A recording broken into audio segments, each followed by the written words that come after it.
Bienvenidos a la cuarta parte del libro Una realidad aparte, nuevas conversaciones con Don Juan, del mismísimo Carlos Castañeda. Pues siguiendo la hilación, a la cuarta parte. Yo no sé, dijo Don Juan. Lo ha probado 3 veces. Dile a él que te cuente. Todos se volvieron hacia mí con curiosidad y Eligio preguntó: ¿de veras lo hiciste?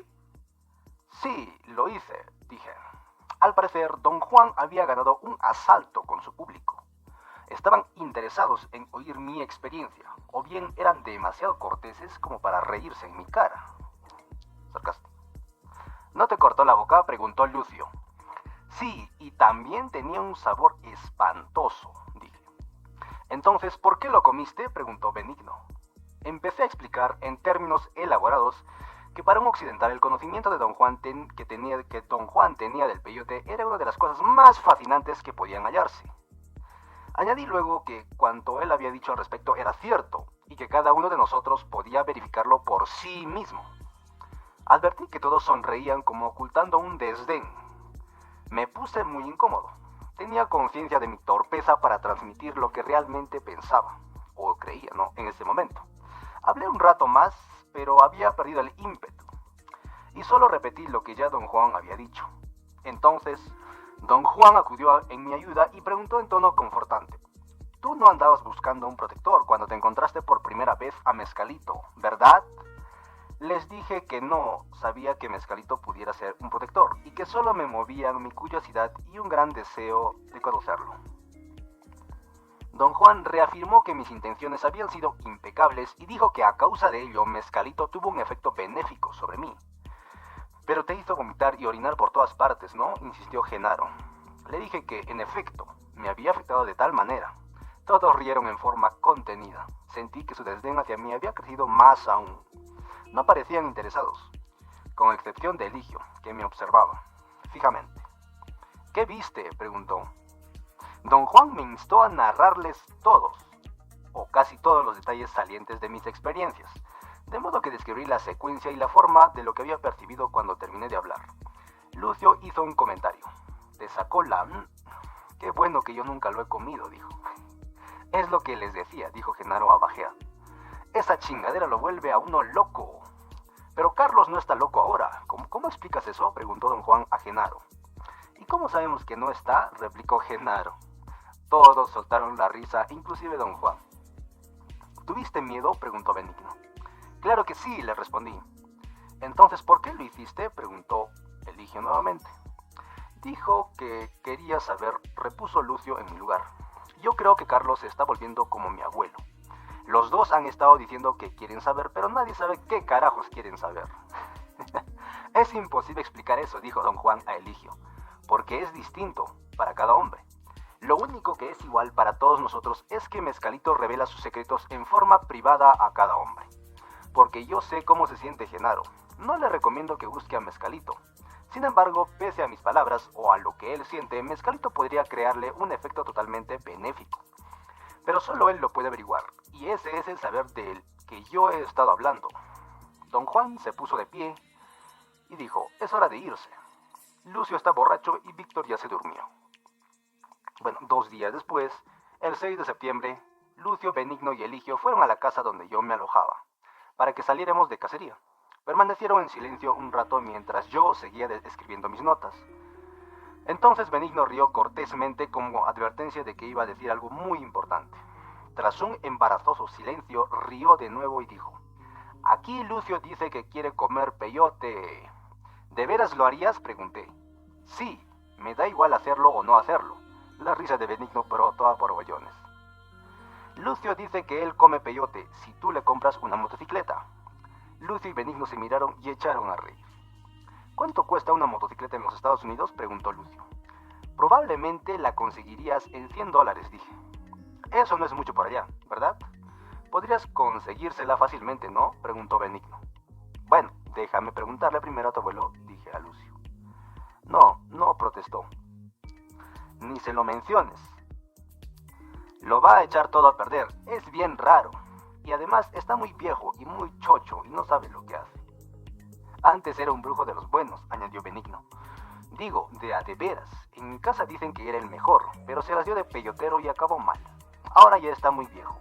Y repite las mismas pendejadas sobre el peyote, dijo Lucio.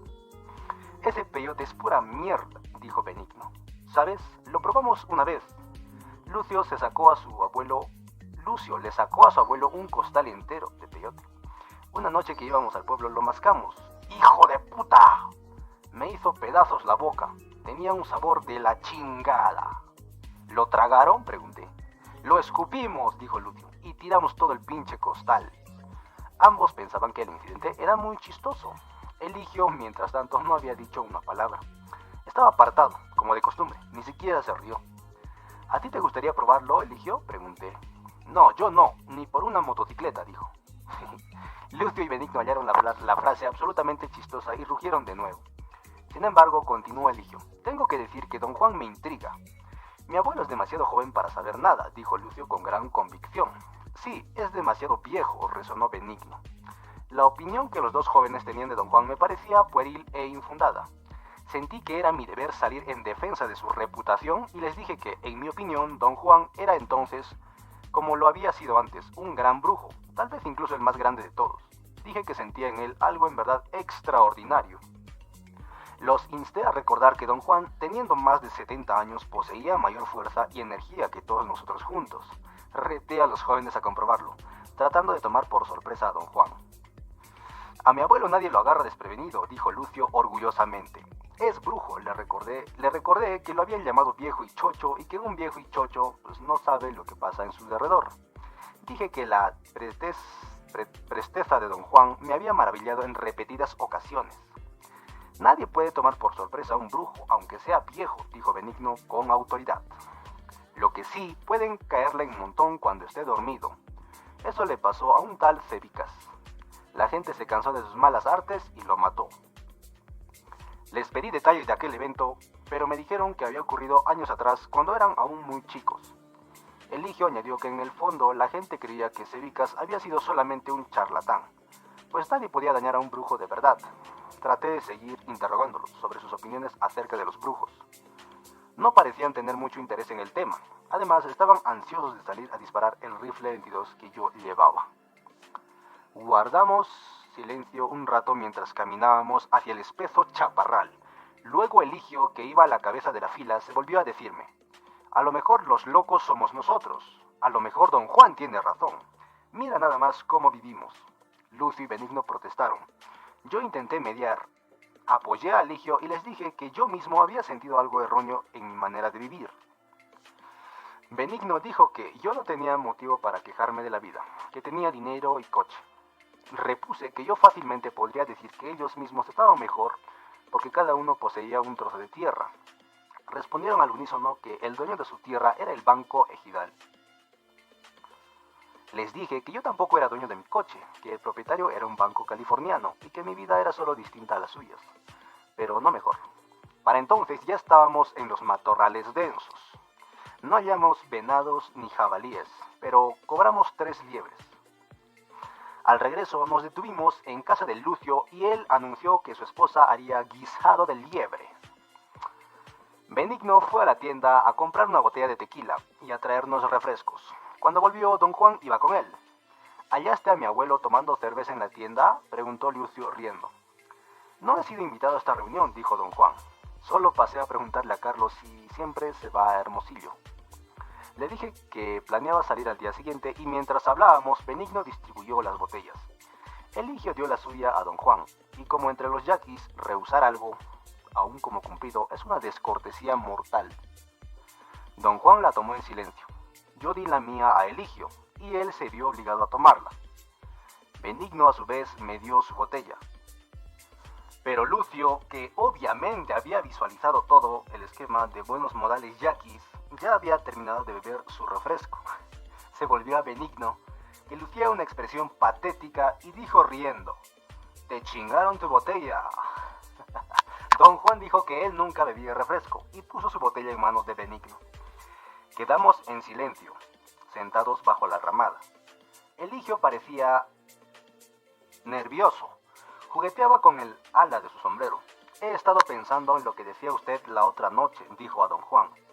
¿Cómo puede el peyote cambiar nuestra vida? ¿Cómo? Don Juan no respondió.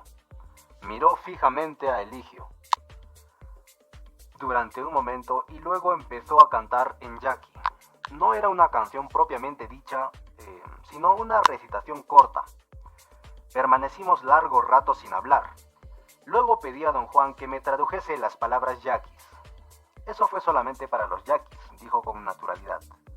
Me sentí desanimado. Estaba seguro de que había dicho algo de gran importancia. Eligio es indio, me dijo finalmente don Juan. Y como indio, Eligio no tiene nada. Los indios no tenemos nada. Todo lo que ves por aquí pertenece a los yoris. Los yaquis solo tienen su ira y lo que la tierra les ofrece libremente. Nadie abrió la boca en bastante rato. Luego don Juan se levantó y dijo adiós y se fue. Lo miramos hasta que desapareció tras un recodo del camino. Todos parecíamos estar nerviosos. Lucio nos dijo desilvanadamente que su abuelo se había marchado porque detestaba el guisado del liebre. Eligio parecía sumergido en pensamientos. Benigno se volvió hacia mí y dijo fuerte: yo pienso que el Señor los va a castigar a ti y a don Juan por lo que están haciendo. Lucio empezó a reír y Benigno se lo enmió. Ya te estás haciendo el payaso, Benigno, dijo Eligio, sombrío. Lo que acabas de decir no vale madres. 15 de septiembre del 1968. Eran las 9 de la noche de sábado.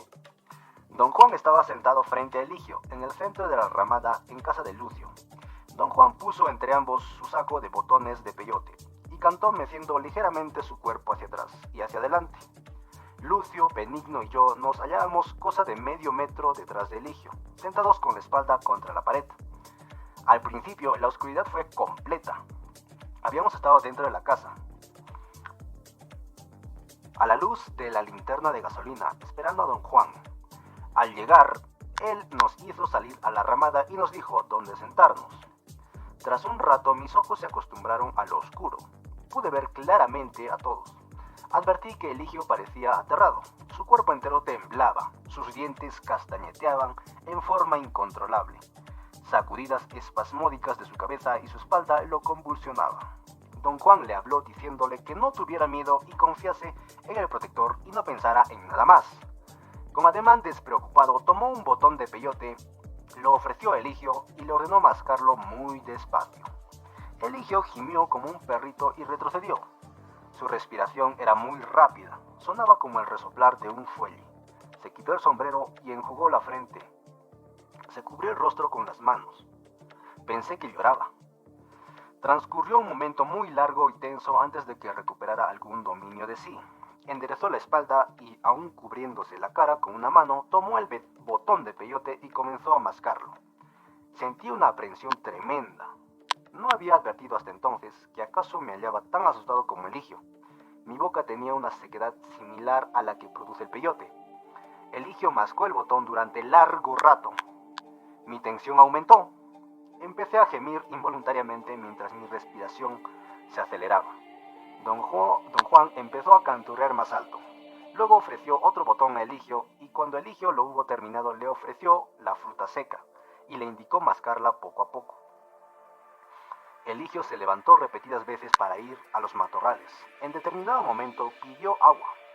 Don Juan le dijo que no la bebiera, que solo hiciese buches con ella.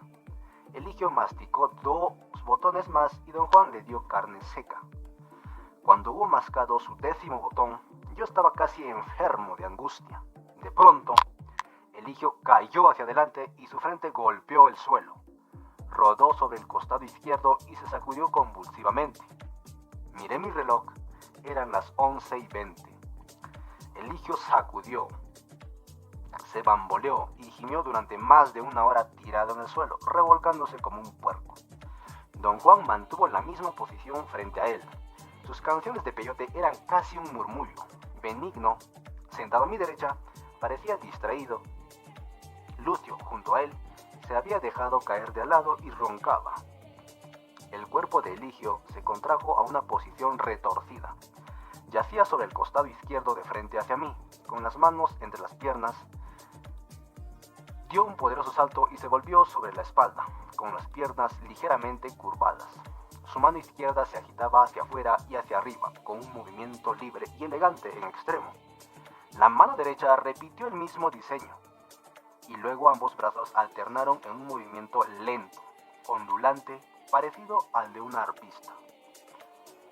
El movimiento se hizo gradualmente más vigoroso. Los brazos tenían una vibración perceptible y subían y bajaban como pistones de motor. Al mismo tiempo, las manos giraban hacia adelante desde la muñeca y los dedos se agitaban.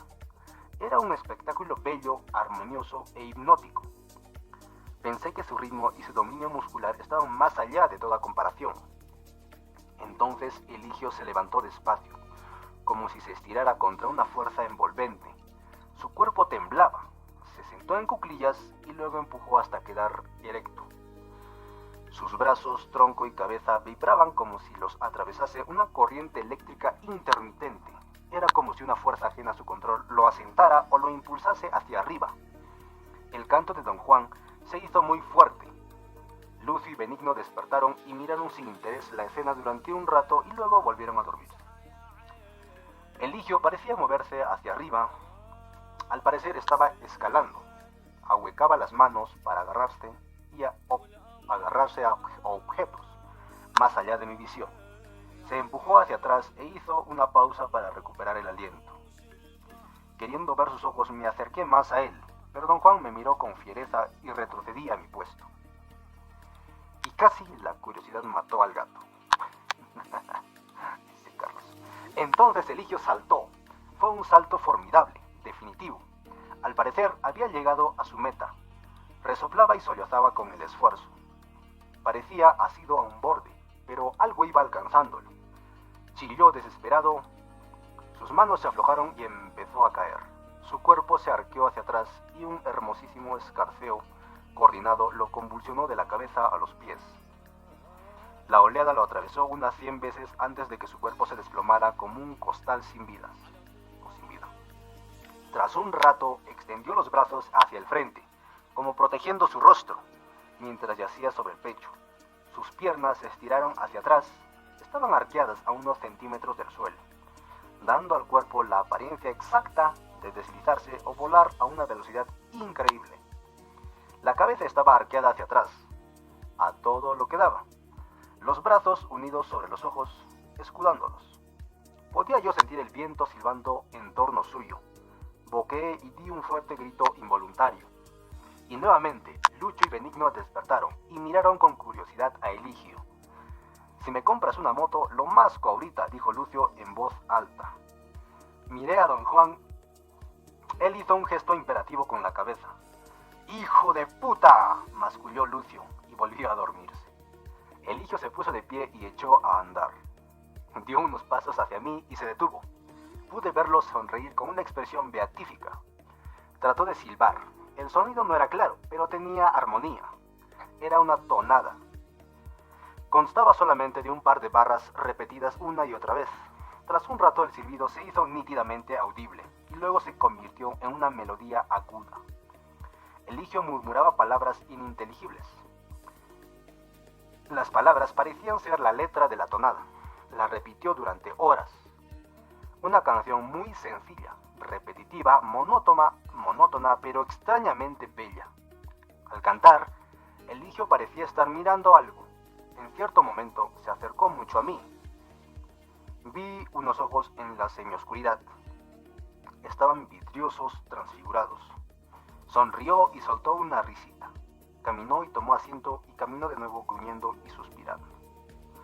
De repente, algo pareció haberlo empujado desde atrás. Su cuerpo se arqueó por en medio, como movido por una fuerza directa. En determinado instante, Eligio estaba equilibrado sobre la punta de los pies, formando un círculo casi completo, sus manos tocando el suelo. Cayó de nuevo suavemente sobre la espalda y se extendió a todo su largo, adquiriendo una rigidez extrañísima. Gimoteó y gruñó durante un rato. Luego empezó a roncar. Don Juan lo cubrió con unos sacos de arpillera.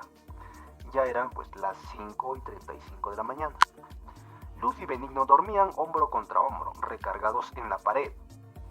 Don Juan y yo estuvimos callados largo rato. Él se veía fatigado. Rompí el silencio y le pregunté por Eligio. Me dijo que el encuentro de Eligio con Mescalito había tenido un éxito excepcional.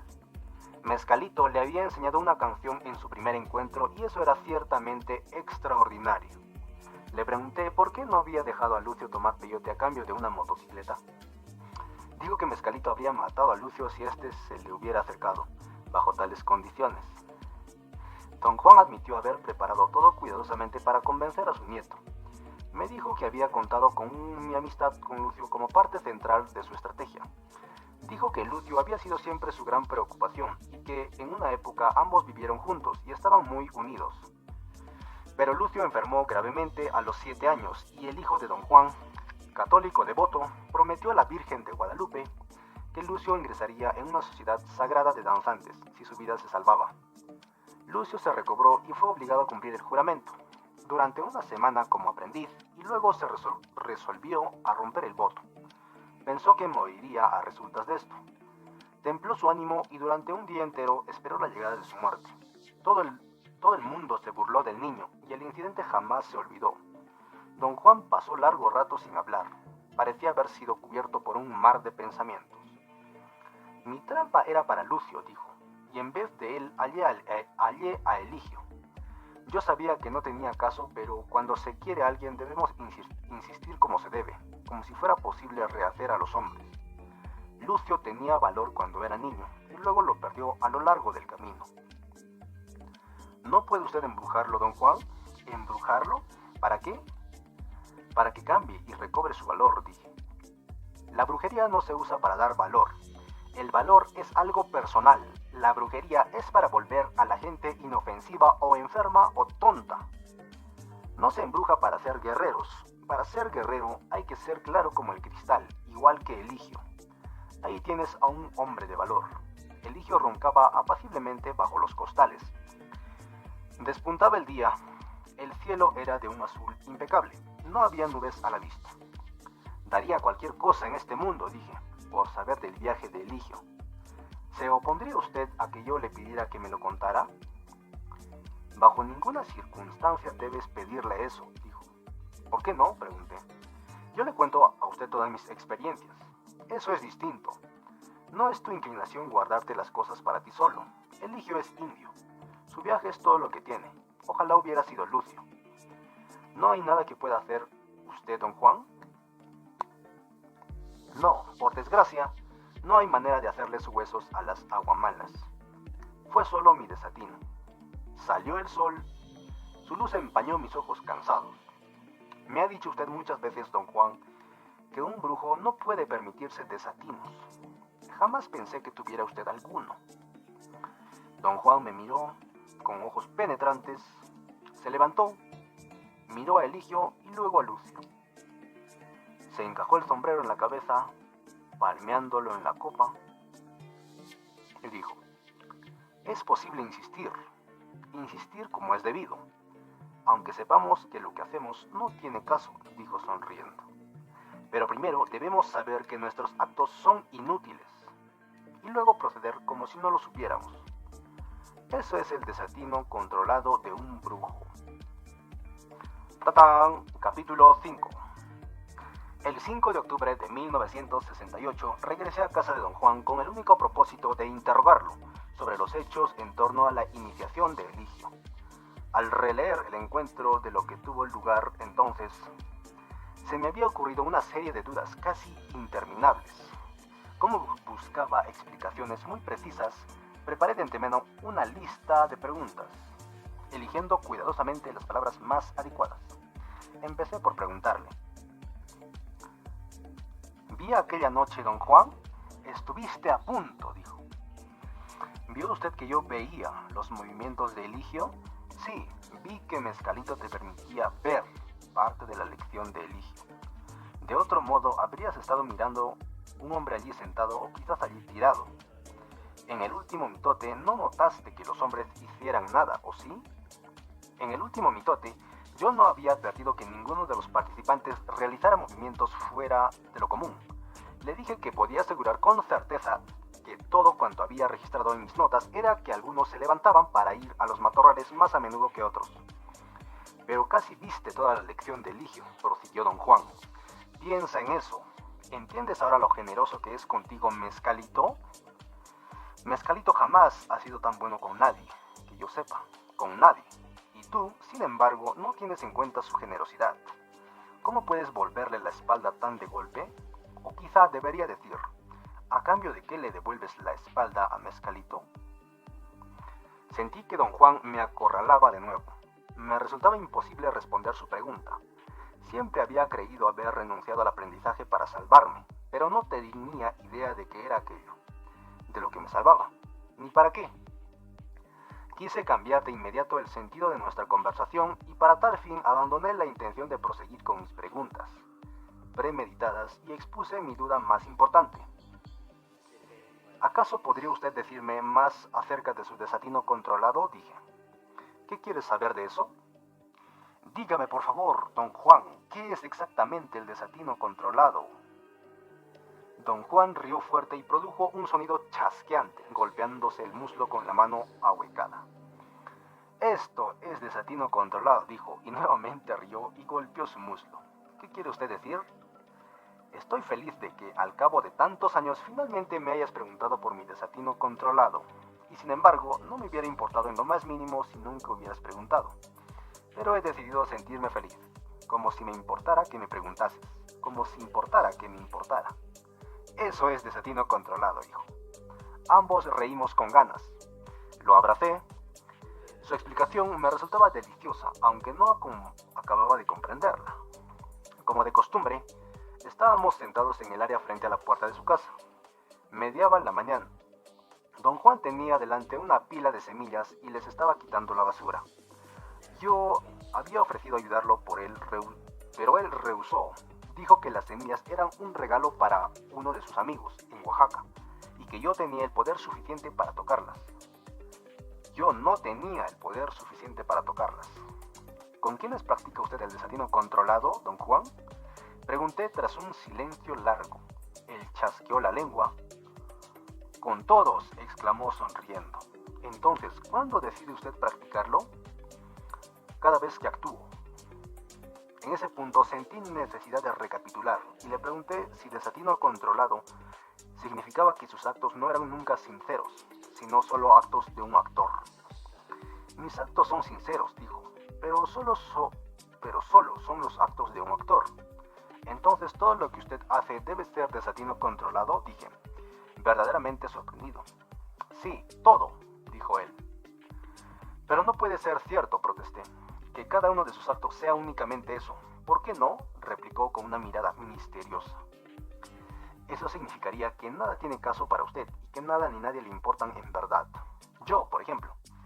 ¿Quiere usted decir que no le importa si yo me convierto o no en hombre de conocimiento, o si vivo o si muero, si hago cualquier cosa? Cierto, no me importa. Tú eres como Lucio o como cualquier otro en mi vida, mi desatino controlado. Experimenté una peculiar sensación de vacío. Obviamente no había en el mundo razón alguna que yo hubiera dado de importarle a don Juan, pero a la vez yo tenía casi la certeza de que se preocupaba por mí en lo personal. Pensaba que no podía ser de otro modo, pues siempre me había dedicado su atención completa durante cada momento que yo había pasado con él. Se me ocurrió que acaso don Juan solo decía eso por estar molesto conmigo. Después de todo, yo abandoné sus enseñanzas. Siento que no estamos hablando de lo mismo, dije. No debía haberme puesto como ejemplo. Lo que quise decir es que debe haber algo en el mundo que a usted le importe en una forma que no sea desatino controlado. No creo que sea posible seguir viviendo si nada nos importa en realidad. Eso se aplica a ti, dijo. Las cosas te importan a ti. Tú me preguntaste por mi desatino controlado y yo te dije que todo cuanto hago en relación conmigo mismo y con mis semejantes es precisamente eso, porque nada importa. La cosa es, don Juan, que si nada le importa, ¿cómo puede usted seguir viviendo? Rió y tras una pausa momentánea, en la que pareció deliberar si responderme o no, se levantó y fue al traspatio de su casa. Lo seguí. Espere, don Juan, dije. De veras quiero saber. Debe usted explicarme lo que quiere decir. A lo mejor no es posible explicar, dijo él. Ciertas cosas de tu vida te importan porque son importantes. Tus acciones son ciertamente importantes para ti, pero para mí ni una sola cosa es importante ya, ni mis acciones ni las acciones de mis semejantes. Pero sigo viviendo porque tengo mi voluntad, porque he templado mi voluntad a lo largo de toda mi vida, hasta hacerla impecable y completa. Y ahora no me importa que nada importe, mi voluntad controla el desatino de mi vida. Se acuclilló y pasó los dedos sobre unas hierbas que había puesto a secar al sol en un gran trozo de arpillera. Me hallaba desconcertado. Jamás habría podido anticipar la dirección de mi interrogatorio o que mi interrogatorio había tomado.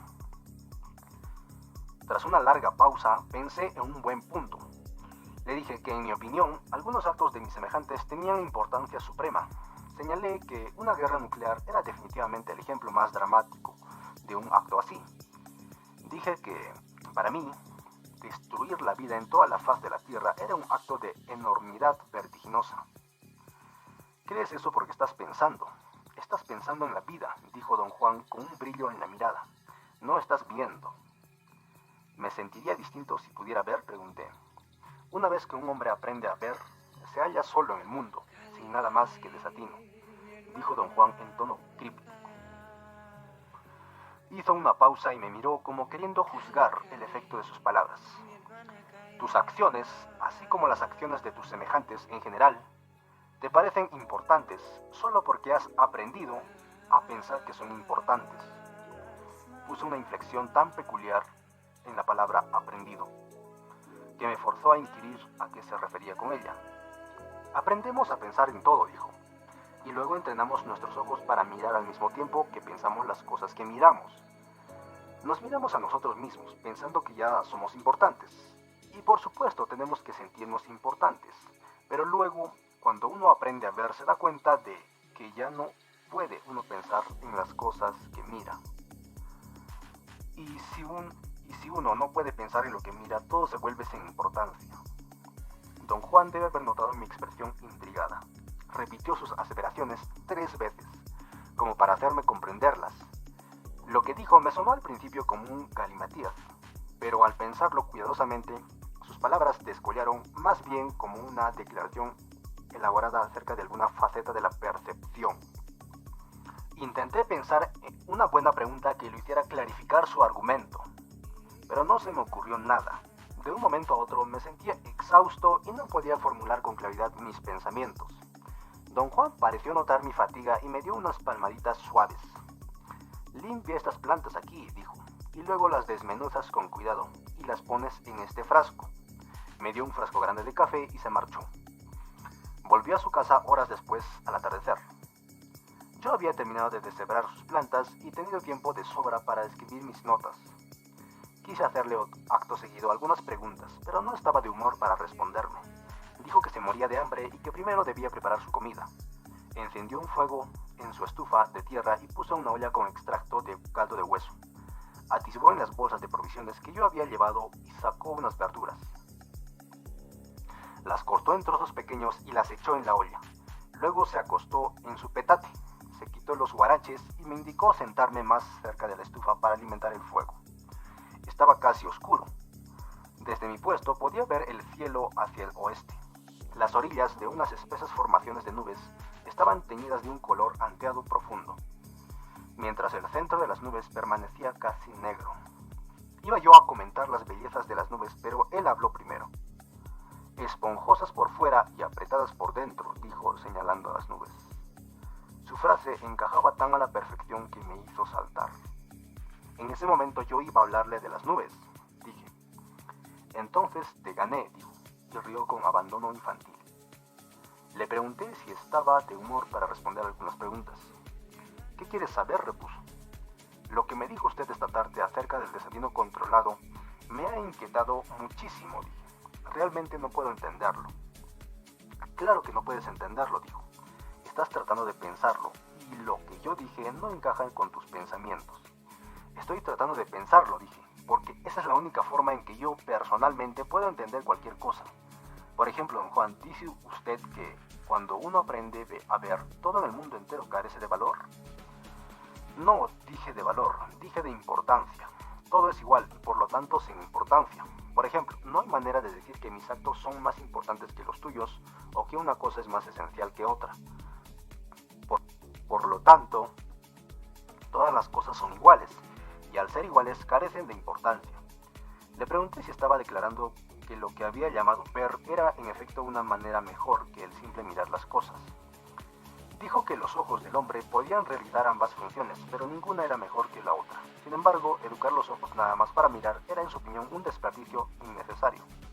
Por ejemplo, para reír necesitamos mirar con los ojos, dijo, porque solo cuando miramos las cosas podemos captar el filo gracioso del mundo. En cambio, cuando nuestros ojos ven, todo es tan igual que nada tiene gracia. ¿Quiere usted decir, don Juan, que un hombre que ve nunca puede reír? Permaneció en silencio un rato. Tal vez haya hombres de conocimiento que nunca ríen, dijo, pero no conozco ninguno. Los que conozco ven y también miran, de modo que ríen. ¿Lloraría a sí mismo un hombre de conocimiento? Por supuesto. Nuestros ojos miran para que podamos reír o llorar, o regocijarnos, o estar tristes o estar contentos. A mí personalmente no me gusta estar triste, por eso cada vez que presencio algo que por lo común me entristeciera, simplemente cambio los ojos y lo veo en lugar de mirarlo. Pero cuando encuentro algo gracioso miro y me río. Pero entonces don Juan, su risa es genuina y no desatino controlado. Don Juan se me quedó mirando un momento. Yo hablo contigo porque me haces reír, dijo. Me haces acordar a unas ratas coludas del desierto que se quedan atracadas cuando meten la cola en agujeros, tratando de ahuyentar a otras ratas para robarles la comida. Tú quedas atrapado en tus propias preguntas. Ten cuidado. A veces esas ratas se arrancan la cola al soltarse. La comparación me hizo gracia y reí. Don Juan me había enseñado cierta vez unos roedores pequeños de cola peluda que parecían tlacuaches, o eran tlacuaches. La imagen de una de esas ratas rechonchas arrancándose la cola a tirones era triste y al mismo tiempo morbosamente chistosa. Mi risa, así como todo cuanto hago, es de verdad, dijo don Juan, pero también es desatino controlado porque es inútil. No cambia nada y sin embargo lo hago. Pero según yo lo entiendo, don Juan, su risa no es inútil, lo hace a usted feliz. No, soy feliz porque escojo mirar las cosas que me hacen feliz, y entonces mis ojos captan su filo gracioso y me río. Te lo he dicho incontables veces. Siempre hay que escoger el camino con corazón para estar lo mejor posible, quizá para poder reír todo el tiempo. Interpreté sus palabras en el sentido de que el llanto era inferior a la risa, o al menos quizá un acto que nos debilitaba. Él aseveró que no había diferencia intrínseca y que ambas cosas carecían de importancia. Dijo, pero que su preferencia era la risa porque la risa hacía su cuerpo sentirse mejor que el llanto. En este punto sugerí que si uno tiene preferencia no hay igualdad. Si él preferiría la risa al llanto, la primera era sin duda más importante. Don Juan mantuvo tercamente que su preferencia no quería decir que no fueran iguales. Yo insistí diciendo que nuestra discusión podía extenderse lógicamente al planteamiento de que si todas las cosas eran supuestamente iguales, ¿por qué no elegir también la muerte? Eso hacen muchos hombres de conocimiento, dijo. Un día desaparecen así nomás. La gente piensa que los emboscaron y los mataron a causa de sus hechos. Prefieren morir porque no les importa. En cambio yo prefiero vivir y reír, no porque importe, sino porque esa preferencia es la inclinación de mi naturaleza. Si digo que prefiero o escojo es porque veo, pero el asunto es que yo no escojo vivir, mi voluntad me hace seguir viviendo a pesar de cuanto pueda ver. Tú no me entiendes ahora a causa de esa costumbre que tienes de pensar así como miras y de pensar así como piensas. Esta frase me intrigó de sobremanera. Le pedí explicar qué quería decir con ella. Repitió la misma formulación varias veces, como dándome tiempo o dándose tiempo para organizarla en términos distintos, y luego remachó su argumento diciendo que con lo de pensar se refería a la idea constante que tenemos de todo en el mundo. Dijo que ver disipaba esa costumbre y mientras yo no aprendiera a ver no podría comprender lo que él decía. Pero si nada importa, don Juan, ¿por qué va a importar que yo aprenda a ver? Una vez te dije que nuestra suerte como hombres es aprender para bien o para mal, repuso. Yo he aprendido a ver y te digo que nada importa en realidad. Ahora te toca a ti. A lo mejor algún día verás y sabrás si las cosas importan o no. Para mí nada importa, pero capaz para ti importe todo. Ya deberías saber a estas alturas que un hombre de conocimiento vive de actuar, no de pensar en actuar, ni de pensar que pensará cuando termine de actuar. Por eso, un hombre de conocimiento elige un camino con corazón y lo sigue, y luego mira y se regocija y ríe, y luego ve y sabe. Sabe que su vida se acabará en un abrir y cerrar de ojos. Sabe que él, así como todos los demás, no va a ninguna parte. Sabe porque ve que nada es más importante que lo demás.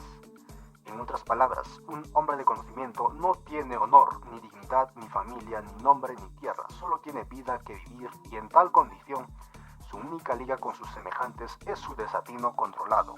Así, un hombre de conocimiento se esfuerza y suda y resuella. Y si uno lo mira, es como cualquier común hombre, excepto que el desatino de su vida está bajo control. Como nada le importa más que nada, un hombre de conocimiento escoge cualquier acto y lo actúa como si le importara. Su desatino controlado lo lleva a decir que lo que él hace importa y lo lleva a actuar como si importara. Y sin embargo, él sabe que no importa. De modo que, cuando completa sus actos, se retira en paz, sin pena, sin cuidado de que sus actos fueran buenos o malos o tuvieran efecto o no.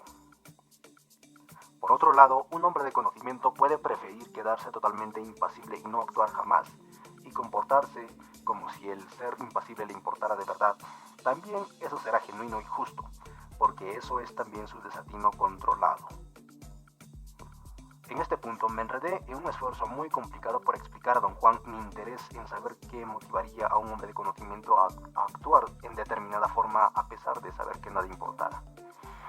Chasqueó suavemente la lengua antes de responder. Tú piensas en tus actos, dijo. Por eso tienes que creer que tus actos son tan importantes como piensas que son, cuando en realidad nada de lo que uno hace es importante. Nada. Pero entonces, si nada importa, en realidad, me preguntaste cómo puedo seguir viviendo. Sería más sencillo morir. Eso es lo que dices y lo que crees, porque estás pensando en la vida. Igual que ahora piensas en cómo será ver. Querías que te lo describiera, pero para poder ponerte a pensar en ello, igual que haces con todo lo demás. Solo que en el caso de ver, pensar no es lo fuerte, así que no puedo decirte cómo es ver. Ahora, ¿quieres que te describa las razones de mi desatino controlado? Y solo puedo decirte que el desatino controlado se parece mucho al ver. Es algo en lo que no se puede pensar. Bostezó, se acostó de espaldas y estiró los brazos y piernas. Sus huesos produjeron un sonido crujiente. Te fuiste por un tiempo muy largo, piensas demasiado. Se levantó y fue al espeso chaparral a un lado de la casa. Alimenté el fuego para mantener hirviendo la olla. Iba a encender una lámpara de petróleo, pero la semioscuridad era muy confortante. El fuego de la estufa, que daba luz suficiente para escribir, creaba asimismo un resplandor rojizo en mi alrededor. Puse mi nota en el suelo y me acosté. Me sentía cansado. De toda la conversación de don Juan, lo único que punzaba en mi mente era que yo no le importaba. Eso me producía una inquietud inmensa. Durante un lapso de años yo había depositado en él mi confianza. De no haber confiado en él por entero, el miedo me habría paralizado ante la perspectiva de aprender su conocimiento. La premisa en que mi confianza se basaba era la idea de que yo le importaba en lo personal. De hecho, siempre le tuve miedo, pero frené mi temor porque confiaba en él. Cuando él quitó esa base, me dejó sin nada en que apoyarme y me sentí desválido. Una angustia muy extraña se posesionó de mí. Me puse extremadamente agitado y empecé a pasear de un lado a otro frente a la estufa. Don Juan tardaba mucho, lo esperé con impaciencia. Regresó un rato después, volvió a sentarse ante el fuego y yo solté atropelladamente mis temores. Le dije que me preocupaba mi incapacidad de cambiar de dirección a mitad de la corriente. Le expliqué que junto con la confianza que le tenía había aprendido también a respetar su forma de vivir y a considerarla intrínsecamente más racional, o al menos más funcional que la mía. Dije que sus palabras me habían lanzado a un conflicto terrible porque involucraban la necesidad de cambiar mis sentimientos para ilustrar mi argumento. Narré a don Juan la historia de un anciano de mi propia cultura, un abogado rico, conservador, que había vivido su vida convencido de sostener la verdad. En los primeros años del 30, con el advenimiento de la política del presidente Roosevelt, se vio envuelto apasionadamente en el drama político de aquella época. Poseía la seguridad categórica de que el cambio era perjudicial al país, y por devoción a su forma de vida y convicción de estar en lo justo, juró combatir lo que consideraba un mal político, pero la marea de la época era demasiado fuerte. Lo avasalló. Pugnó contra ella a lo largo de 10 años en la arena política y en el territorio de su vida personal. Luego, la Segunda Guerra Mundial selló sus esfuerzos con la derrota completa. Su caída política e ideológica dio por resultado una profunda amargura. Se autoexiló durante 25 años. Cuando lo conocí tenía 84 y había vuelto a su ciudad natal a pasar sus últimos días en un asilo de ancianos. Me parecía inconcebible que hubiese vivido tanto. Tenía en cuenta la forma en que había despilfarrado su vida en amargura y autocompasión. Por algún motivo, mi compañía le resultaba amena y solíamos conversar largamente. La última vez que lo vi, concluyó nuestra conversación en la forma siguiente. He tenido tiempo de volver la cara y examinar mi vida. Los asuntos de mi tiempo no son hoy más que una historia, ni siquiera una historia interesante. ¿Acaso desperdicié años de mi vida persiguiendo algo que nunca existió? Últimamente he tenido el resentimiento de que creí en algo que era una farsa, no valía la pena. Creo que ahora lo sé, y sin embargo no puedo recobrar los 40 años que he perdido.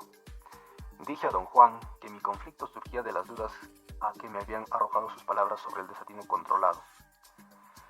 Si nada importa en realidad, dije, al convertirse en hombre de conocimiento, ¿uno se hallaría forzosamente tan vacío como mi amigo y no en mejor posición? No es así, dijo don Juan, cortante. Tu amigo se siente solo porque morirá sin ver. Su vida solo fue para hacerse viejo y ahora ha de sentirse más mal que nunca. Siente haber desperdiciado 40 años porque buscaba victorias y no halló sino derrotas. Jamás sabrá que ser victorioso y ser derrotado son iguales. Con que ahora me tienes miedo por haberte dicho que eres igual a todos los demás. Te estás haciendo el necio. Nuestra suerte como hombres es aprender y al conocimiento se va como a la guerra. Te lo he dicho incontables veces. Al conocimiento o a la guerra se va con miedo, con respeto, sabiendo que se va a la guerra y con absoluta confianza en sí mismo. Confía en ti, no en mí. Con que temes el vacío de la vida de tu amigo, pero no hay vacío en la vida de un hombre de conocimiento. Te lo digo yo. Todo está lleno hasta el borde. Don Juan se puso de pie y extendió los brazos como palpando cosas en el aire. Todo está lleno, hasta el borde, repitió, y todo es igual. Yo no soy como tu amigo, que nada más se hizo viejo. Cuando yo te digo que nada importa, no lo digo como él. Para él, su lucha no valió la pena, porque salió derrotado. Para mí no hay victoria ni derrota ni vacío. Todo está lleno hasta el borde, y todo es igual, y mi lucha valió la pena. Para convertirse en hombre de conocimiento hay que ser un guerrero, no un niño llorón. Hay que luchar sin entregarse, sin una queja, sin titubear, hasta que uno vea y solo entonces puede uno darse cuenta que nada importa. Don Juan revolvió la olla con una cuchara de madera. La comida estaba lista. Quitó la olla del fuego y la puso en un bloque rectangular de adobe que había construido contra la pared y que usaba como repisa o mesa.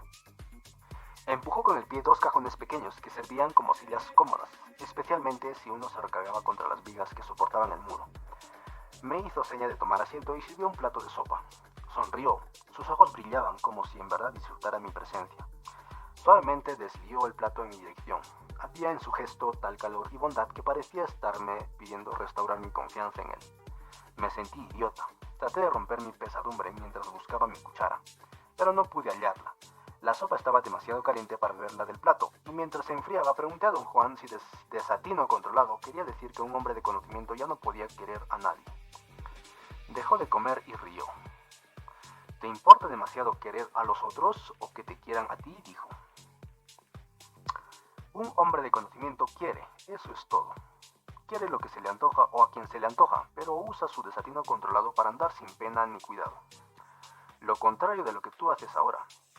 Que los otros lo quieren o no lo quieran a uno, no es todo lo que se puede hacer como hombre. Se me quedó viendo un rato, con la cabeza algo ladeada. Piénsalo, dijo. Hay una cosa más que quiero preguntar, don Juan. Dijo usted que necesitamos mirar con nuestros ojos para reír, pero yo creo que nos reímos porque pensamos. Un ciego también se ríe. No, dijo. Los ciegos no ríen. Sus cuerpos se sacuden un poquito con la oleada de la risa. Jamás han mirado el filo gracioso del mundo, y tienen que imaginarlo. Su risa no es rugido, no hablamos más. Yo experimentaba una sensación de bienestar, de felicidad. Comimos en silencio. Luego don Juan empezó a reír. Yo estaba usando una rama seca para llevar las verduras a mi boca. 4 de octubre de 1968. Hoy, en cierto momento, pregunté a don Juan si tenía inconveniente en hablar un poco más sobre ver. Pareció deliberar un instante. Luego sonrió y dijo que de nuevo me hallaba envuelto en mi rutina de costumbre, tratando de hablar en vez de hacer. Si quieres ver, deberás dejar que el humo te guíe, dijo con énfasis. Ya no voy a hablar de esto. Yo estaba ayudándole a limpiar unas hierbas secas. Trabajamos un buen rato en silencio completo. Cuando me veo forzado a un silencio prolongado, me entra siempre la aprensión, sobre todo en la presencia de don Juan. En un momento dado le presenté una pregunta en una especie de arranque compulsivo, casi beligerante. ¿Cómo ejercita su desatino controlado un hombre de conocimiento en el caso de la muerte de una persona a quien ama? Tomado por sorpresa, don Juan me miró extrañado. Digamos su nieto, Lucio, dije. ¿Serían desatino controlado los actos de usted en caso de que él muriera? Digamos mi hijo Eulalio, es mejor ejemplo, repuso con calma don Juan. Lo aplastó un derrumbe cuando trabajaba en la construcción de la carretera panamericana. La manera como actué con él en el momento de su muerte fue desatino controlado. Cuando llegué a la zona de explosivos, casi estaba muerto, pero su cuerpo era tan fuerte que seguía moviéndose y pataleando. Me puse frente a él y les dije a los muchachos de la cuadrilla que ya no lo acarrearan. Me obedecieron y se quedaron allí parados, alrededor de mi hijo, mirando su cuerpo maltrecho. Yo también me quedé allí parado, pero sin mirar. Cambié mis ojos para ver cómo su vida personal se deshacía, se extendía incontrolable más allá de sus límites, como una neblina de cristales, porque así es como la vida y la muerte se mezclan y se expanden. Esto fue lo que hice en la hora de su muerte de mi hijo. Eso es todo lo que uno podría hacer y es desatino controlado. Si lo hubiera mirado, lo hubiera visto quedarse quieto y habría sentido un grito por dentro, porque ya nunca más miraría su hermosa figura caminando por la tierra. En lugar de eso vi su muerte y no hubo tristeza ni sentimiento. Su muerte era igual a todo lo demás. Don Juan guardó silencio unos instantes. Parecía triste, pero entonces sonrió y golpeteó mi cabeza con un dedo. ¿Puedes decir que en el caso de la muerte de una persona a quien amo, mi desatino controlado es cambiar los ojos? Pensé en la gente que yo amo y una oleada de pena terriblemente opresiva me envolvió. Dichoso usted, don Juan, dije. Usted puede cambiar los ojos mientras que yo no puedo sino mirar. Mis frases lo hicieron reír. Qué dichoso ni qué la chingada, dijo. Es trabajo duro. Ambos reímos tras un largo silencio. A interrogarlo de nuevo. Empecé a interrogarlo de nuevo. Quizás solo para disipar mi propia tristeza. Joder.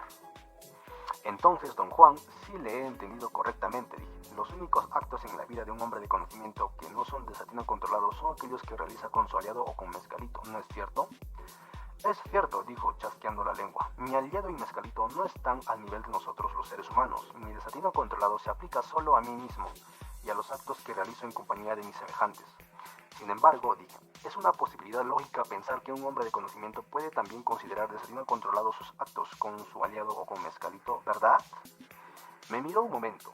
Estás pensando otra vez, dijo. Un hombre de conocimiento no piensa, por lo tanto no puede encontrarse con esa posibilidad. Aquí estoy yo, por ejemplo. Yo digo que mi desatino controlado se aplica a los actos que realizo en compañía de mis semejantes. Lo digo porque puedo ver a mis semejantes.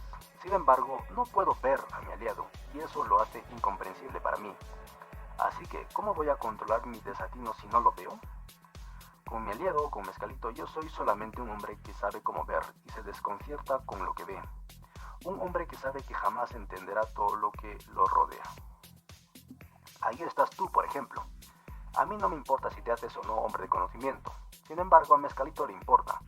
Si no le importara, no daría tantos pasos para mostrar que se ocupa de ti. Yo me doy cuenta que se ocupa y actúo de acuerdo con eso, pero sus razones me son incomprensibles. Fin de la parte